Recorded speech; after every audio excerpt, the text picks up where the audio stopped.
Namaste. In the previous episode, we saw a quick introduction to the Mahabharata and the facts and circumstances that led to the most epic war in history. To see the war, Dhritarashtra was offered divine vision, which he refused.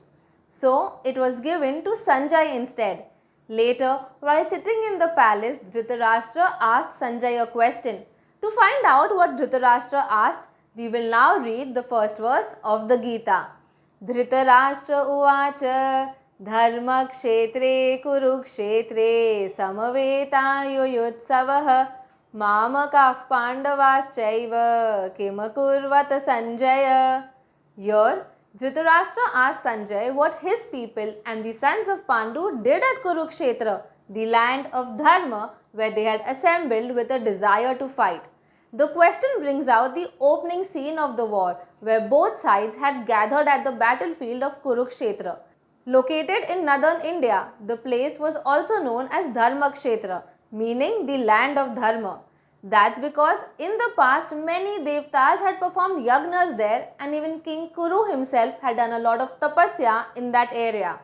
Being a sacred place, it was chosen as the battlefield so that the warriors that lay down their lives there attain Sadgati. Having assembled on a battlefield, obviously both sides had a desire to fight the war, but the reasons and intentions behind it were very different for both sides. The Kauravas wanted to fight to retain their power over the entire kingdom, while the Pandavas were there to reclaim their share.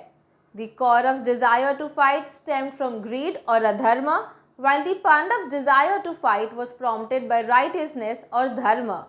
That is why it is also said that the war was fought for the protection and re-establishment of dharma. Another important point to note here is that dharma is the very first word of the first verse of the Gita, which signifies that in our lives too, dharma should be given topmost priority. While we have seen the difference between the Pandavas and the Kauravas, Dhritarashtra also looked at them differently.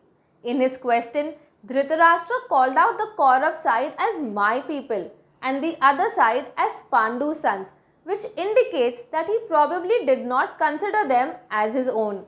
Even though the Pandavas were his nephews and they always looked up to him as a father figure.